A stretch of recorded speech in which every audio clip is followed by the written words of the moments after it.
Bismillahirrahmanirrahim. Assalamualaikum warahmatullahi wabarakatuh. Alhamdulillahi wassalatu wassalamu ala rasulillah wa ala alihi wa ashabihi wa man tabi'ahum bi ihsanin ila yaumiddin, amma ba'd. Ikhwati fillah, kaifa halukum? La'allakum bi khairin. Hal musta'idun lidars? Apakah teman-teman sudah siap belajar nih? Nah, alhamdulillah teman-teman sudah siap ya. Sekarang kita masuk ke pelajaran yang kelima nih. Ad-darsul khamisu, pelajaran yang kelima. Oke teman-teman, saya minta teman-teman fokus ya, karena materi kali ini lumayan ini ya.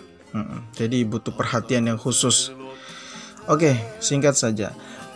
Materi kali ini ya, kita akan dikenalkan dengan susunan kata dalam bahasa Arab yang dikenal dengan mudhofun ilaih ya, atau kata idofah.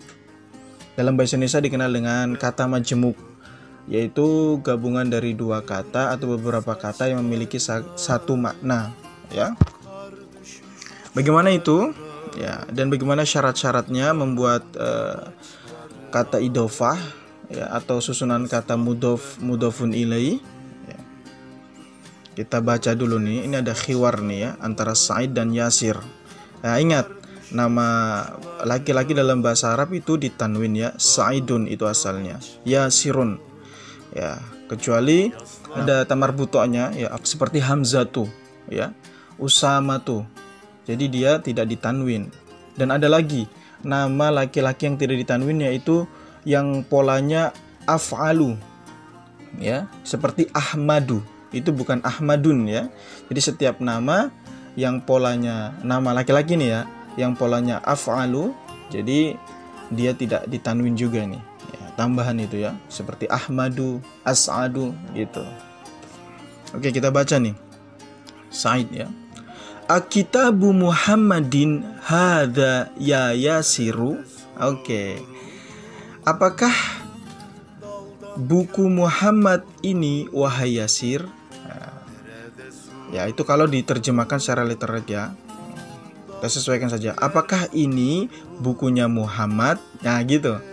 Bukunya Muhammad wahai Yasir. Ya, di sini dengan disebut dengan huruf nida, ya, huruf nida. Apa itu huruf nida? Huruf yang digunakan supaya orang itu perhatian. Ya, huruf yang digunakan untuk menyeru, memanggil. Biasa diterjemahkan dengan wahai. Ya. Kaidahnya ya, ketika ada huruf nida masuk kepada nama orang gitu. Yasir ini kan asalnya Yasirun ya, tapi karena kemasukan huruf nida ya di sini, jadi sehingga tanwinnya itu hilang. Itu kaidahnya ya. Ya Yasiru. Nah, misalnya Muhammadun berarti ya Muhammadu. Nah, gitu. Bukan ya Muhammadun. Itu kaidah pertama ini ya. Perhatikan terkait huruf nida. Kemudian inti pelajaran kita ada di sini nih. Kitabu Muhammadin. Ya. Kitabu Muhammadin ini disebut dengan idofah atau susunan kata mudhofun ilaih. Kata yang pertama ini disebut dengan mudhofun, yang kedua ini disebut dengan mudhofun ilaih. Ya. Kalau diterjemahkan menjadi bukunya Muhammad, gitu loh. Ya, jadi kita sandarkan kata kitab ya kepada Muhammad gitu. Ya. Kitabu Muhammadin gitu. Sampai sini paham ya teman-teman? Ya. Kita jawab dulu nih. Ya. La hadza kitabu Hamidin. Ya. Bukan, ini adalah kitabnya Hamid. Nah, begitu model penerjemahan dari susunan mudhofun ilaih ya, atau kata idofah atau kata majemuk ya, gitu ya. Bukunya Hamid. La ya, bukan, ini adalah bukunya Hamid. Oke. Qabla dzalik, sebelum itu ya teman-teman. Jadi dalam bahasa Arab ya, yang namanya isim atau kata benda itu memiliki keadaan. Ya, 3 keadaan isim ya, atau kata benda. Yang pertama itu marfu. Ya, tanda asalnya itu dengan doma. Gitu. Yang kedua, keadaannya itu bisa mansub. Ya, tanda asalnya dengan fathah. Yang ketiga, keadaan isim itu bisa majrur. ya. Tanda asalnya dengan kasroh. Kita sudah pelajari ya. Ya, pada pelajaran yang sebelumnya, contohnya fil baiti. Kata al-baiti ini dalam keadaan majrur. Kenapa? Sebabnya karena kemasukan huruf jer, gitu. Dalam bahasa Arab ya, yang namanya isim atau kata benda, asalnya itu kita baca marfu. Kita baca ya gampangannya domah gitu, ya. Kalau misalnya katanya nggak ada alif lam berarti bertanwin, baitun gitu. Kita pede, ya, karena nggak ada yang menyebabkan dia menjadi baitan ataupun baitin, gitu ya. Jadi kita baca baitun, pede dengan pede. Kecuali ada sebabnya, gitu ya. Sama dengan ada alif lamnya misalnya al baitu, ya. Asalnya kita baca al baitu selama tidak ada yang menyebabkan menjadi al baita ataupun al baiti. Contohnya, misalnya tadi itu al baitu, ya, ketika kemasukan huruf fi, ya, huruf jer menjadi fil baiti, berubah kan harokat akhir dari kata al baitnya tadi menjadi majrur, ya, tandanya dengan kasroh tadi. Sama ya dengan mudhof juga ini, ya. Mudhofun ilaih, ya. Kalau cara membuat mudhofun ilaih, ya. Jadi kata yang pertama yang mau kita sandarkan itu atau mudhofnya gitu ya. Ya. Kata yang pertama, contoh nih, Kitabu Hamidin. Ini dia harus nakiroh, ya, tapi tidak bertanwin karena dia menjadi mudhof. Itu dia. Ingat ya. Jadi nggak boleh alif lam ini. Mudhof itu nggak boleh alif lam. Ya, gitu ya. Mudhof itu bisa doma, bisa fathah, bisa kasroh nanti. Ya. Bisa kitabu, kitaba, kitabi gitu. Sesuai dengan amil-amil yang masuk padanya atau faktor-faktor yang menyebabkan harokatnya berubah gitu. Tapi asalnya ya kita baca kitabu, doma, karena nggak ada yang menyebabkan dia menjadi fathah ataupun kasroh ya. Kemudian untuk mudhofun ilaih dia itu harus ma'rifah. Ya, karena ini nama orang kan sudah ma'rifah. Ya nggak perlu alif lam kan? Ya. Itu syaratnya. Kemudian dia harus dalam keadaan majrur. Itu syaratnya mudhofun ilaih. Itu ya teman-teman. Oke, kita baca lagi nih. Mudah-mudahan dengan contoh-contoh ya teman-teman bisa lebih paham lagi. Kita baca ya. Aina kitabu Muhammadin, ya. Di mana bukunya Muhammad? Nah, gitu. Mudhofnya kitabu, ya, mudhofun ilaihnya Muhammadin, gitu, ya. Huwa alal maktabi hunaka. Dia yaitu bukunya Muhammad, ya. Kata ganti huwa kan untuk mudzakkar mufrad ya. Karena kitab ini adalah jenisnya mudzakkar mufrad, jadi kita pakai dhamirnya huwa. Ya. Dia atau bukunya Muhammad itu ada di atas meja. Hunaka, di sana. Ya. Hunaka itu dzaraf ya. Dzaraf makan, tempat, keterangan tempat ya. Hunaka, di sana. Kalau huna di sini, hunaka di sana. Atau di situ juga bisa ya. Oke. Aina daftaru Ammarin? Nah, di mana daftaru itu buku tulis ya? Di mana buku tulisnya Ammar? Nah, gitu. Perhatikan tuh, ya. Cara penerjemahan, ya. Cara membuat mudhof lainnya, gitu ya. Di mana buku tulisnya Ammar? Huwa alal maktabil mudarrisi. Nah, ini ya. Oke. Dia, yaitu buku tulisnya Ammar, ada di atas mejanya Pak Guru. Nah, gitu perhatikan. Tadi kan saya sudah bilang ya, mudhof itu juga bisa keadaannya marfu, mansub, ataupun majrur. Dalam contoh ini, dia majrur, tandanya kasrah.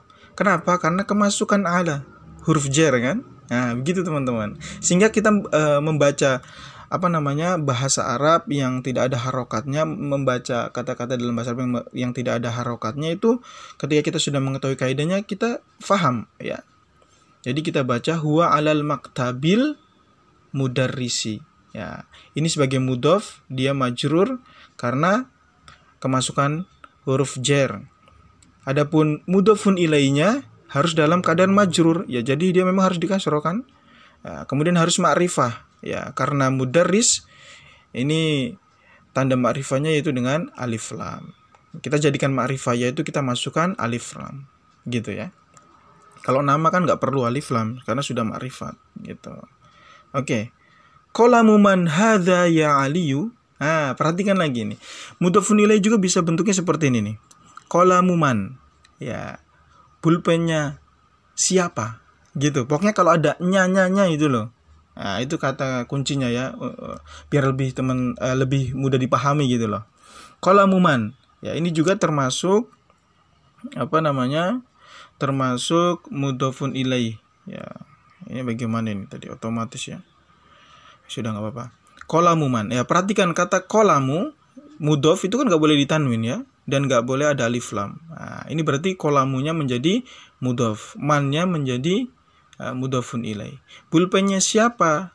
Hadza, ini, ya gitu kan. Pulpennya siapa ini, wahai Ali, gitu ya. Hadza qalamul mudarrisi, ini pulpennya Pak Guru, gitu. Aina hakibatul mudarrisi, ya, di mana tasnya Pak Guru, ya. Hiya tahtal maktabi. Oke.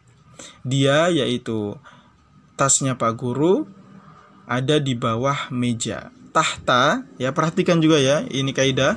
Tahta ini merupakan dzaraf, ya. Dia ini mabni, tetap, ya, harokatnya di atas fathah. Jadi nggak bisa berubah-berubah. Karena ada kata yang mu'rab bisa berubah harokatnya, ada yang mabni. Di antaranya tahta, man, gitu ya. Itu tetap. Tapi kalau tahta di sini jenisnya adalah dzaraf, keterangan tempat, dzaraf makan ya, keterangan tempat. Dan dzaraf itu membuat kata setelahnya menjadi majrur juga. Sama dengan huruf jar gitu ya. Sehingga kita baca tahtal maktabi, begitu. Dia ada di bawah meja, gitu ya. Tahta di bawah, fauqa di atas, ya kan? Ya. Ilahuna hal min soalin, ya. Sampai di sini ada pertanyaan teman-teman? Insyaallah tidak ada ya. Sahlun insyaallah, mudah. Oke. Tamarinu, latihan-latihan, ya. Ajib anil asilatil atiyati, jawablah pertanyaan-pertanyaan berikut. Jadi teman-teman jawab ya. Aina kitabu Muhammadin, nah, begitu. Baca sesuai dengan kaidahnya ya. Di mana bukunya Muhammad, gitu. Aina kitabu Ammarin, gitu. Jadi kalau orang sudah belajar bahasa Arab bisa baca ini dengan benar ya. Kalau kita baca aina kitabun Ammarun, ya salah itu. Artinya beda gitu loh, bahkan gak ada artinya ya. Gitu ya. Aina hakibatul mudarrisi, di mana tasnya Pak Guru ya. Oke. Ya, dengan latihan ini insyaallah teman-teman akan lebih paham ya. Akan lebih paham.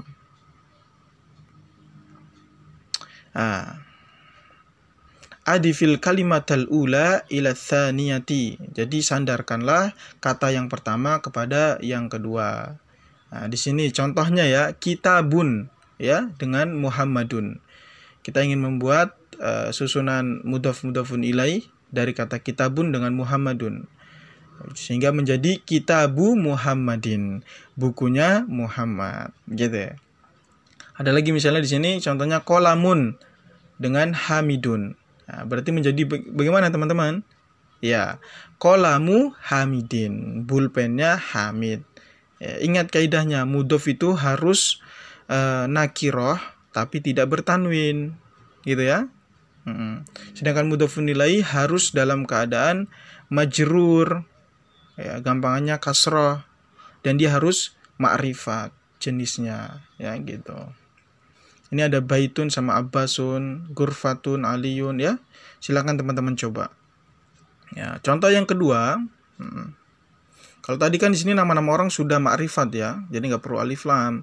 Contoh yang kedua nih ya, ada kata maktabun dengan al-mudarrisu, sehingga menjadi maktabul mudarrisi. Ya, perhatikan mudhaf, ya, dia harus isim nakiroh, jadi sehingga nggak ada alif lamnya. Tapi ingat, dia harus tidak bertanwin. Maktabu bukan maktabun, gitu ya. Ya. Kemudian mudhofun ilainya itu harus ma'rifah sehingga ada alif lam, dan dia harus majrur, tandanya kasroh ini ya. Artinya mejanya Pak Guru. Ini lagi. Miftahun sama al-baitu. Kalau kita buat menjadi miftahul baiti, kunci rumah, gitu ya. Ya, makanya teman-teman pernah dengar kata miftahul jannah. Nah, itu kalau diwakafkan gitu kan.